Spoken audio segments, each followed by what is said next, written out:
Praise the lord. ప్రభు స్తోత్రం కలుగును గాక. మీ అందరికీ వందనాలు. ఈరోజు వాగ్దాన సందేశం, ప్రవచనాత్మకమైన సందేశం. కీర్తనలు 32 అధ్యాయం 10వ వచనం. భక్తిహీనులకు అనేక వేదనలు కలుగుచున్నవి, యెహోవా యందు నమ్మిక ఉంచు వారు కృప ఆవరించి ఉన్నది. ప్రభువుకు స్తోత్రం కలుగును గాక.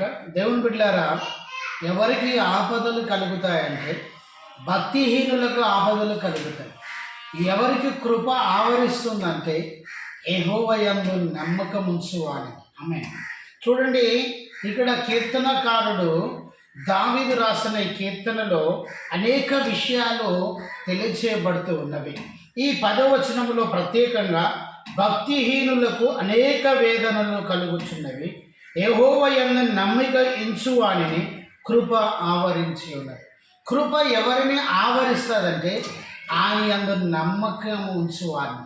నీవు దేవుని మీద నమ్మకం ఉంచితే ఖచ్చితంగా కృప ఆవరించి ఆ కృప మిమ్మల్ని రక్షిస్తుంది, ఆ కృప మిమ్మల్ని ఆదుకుంటుంది, ఆ కృప మీకు ఆశీర్వాదమును కలగజేస్తుంది, ఐశ్వర్యము, పేరు, ఖ్యాతి, ఘనతను కలగజేస్తుంది.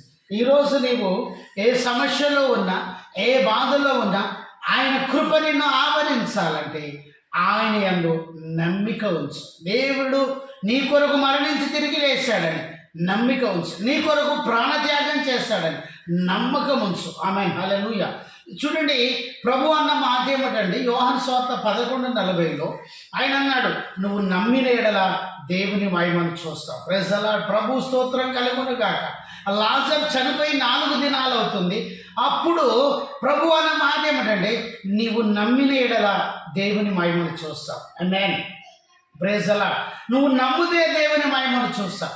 ఈరోజు నువ్వు ఏ ఆర్థిక సమస్యలో ఉన్నా, ఏ అప్పు సమస్యలో ఉన్నా, ఏ దుఃఖముతో నీవు ఉన్నా, ఈరోజు దేవుడిస్తున్న వాగ్దానం, నీవు నమ్మినేడల దేవుని మహిమను చూస్తావు. నమ్ము. ఎన్ని అప్పులున్నా కానీ నమ్ము దేవుని. నీ అప్పు సమస్యలు, ఆర్థిక సమస్యలని దేవుడు తీసేస్తాడు. ఏ రోగముతో నీవున్నా, మరణ స్థితిలో నీవున్నా, దేవుని నమ్ము. దేవుడు నిన్ను ఇదిగో మరణం నుండి జీవములోకి నడిపిస్తాడు. ఆయన అంటున్నాడు, పునరుత్థానమున జీవము నేనే, నా యందు విశ్వాసం ఉంచువాడు చనిపోయిన బ్రతుకునంటూ ఉన్నాడు. ఎస్, ఆయన యందు నమ్మకం ఉంచు. యోహాను సువార్త 11:24-25 వచనాల ప్రకారం నమ్మకం ఉంచు. ఆయన పునరుత్థానము, జీవము, నీకు జీవమును కలగజేస్తాడు.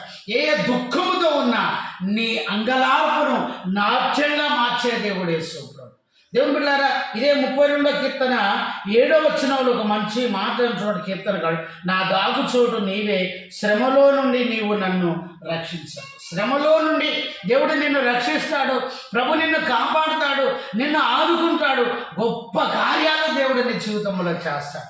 దేవుని బిడ్డలారా, ఎవరికి ఆపదలు కలుగుతాయి, ఎవరికి శ్రమలు కలుగుతాయి అంటే భక్తిహీనులకు అనేక ఆపదలు వస్తాయి. భక్తిహీనులకు అనేక వేదనలు కలుగుతాయి. నువ్వు ప్రార్థన చేయి, నువ్వు స్తుతిస్తే దుష్టుడు పారిపోతాడు. నువ్వు స్తుతిస్తే, నువ్వు ఆరాధిస్తే నీ అప్పులు పోతాయి, నువ్వు ఆరాధిస్తే నీ రోగాలు పోతాయి, నువ్వు ఆరాధిస్తే నీ సమస్యలు పోతాయి. నువ్వు ప్రార్థన చేయి, అన్నా వలె నువ్వు ప్రార్థన చేయి, ఎస్తేరు వలె ఉపవాస ప్రార్థన చేయి. నీ సంఘము కొరకు, మీ దేశం కొరకు, నాయకుల కొరకు, అధికారుల కొరకు నువ్వు ప్రార్థన చేయి. నువ్వు ప్రార్థన చేస్తే మిరియాము వలె, నువ్వు ప్రార్థన చేస్తే యేసుక్రీస్తు ప్రభువు వలె ఉపవాస ప్రార్థన చేయి. దేవుడు నిన్ను అత్యధికంగా ఆశీర్వదిస్తాడు. వేదనలు కలుగుతున్నాయంటే నీలో భక్తిహీనత ఉన్నది. సమస్యలు కలుగుతున్నాయంటే నీలో భక్తిహీనత ఉన్నది. నువ్వు ప్రార్థన చేస్తలేవు. ఎప్పుడు నువ్వు ప్రార్థన చేస్తావో అప్పుడు కృప ఆవరిస్తుంది. నువ్వు ఎప్పుడు దేవుడిని నమ్ముతావో అప్పుడు కృప ఆవరిస్తుంది. ఆ కృప నిన్ను రక్షిస్తుంది, ఆ కృప నిన్ను క్షమిస్తుంది, ఆ కృప నిన్ను బలపరుస్తుంది. దేవుడు గొప్ప కార్యాలు జరిగిస్తాడు. ప్రభువైన యేసుక్రీస్తు మాటలు దీవించును గాక. ఆమేన్. జయమనే మా యూట్యూబ్ ఛానల్ సబ్స్క్రైబ్ చేయండి, లైక్ చేయండి, షేర్ చేయండి, అనేకులకు తెలియజేయండి.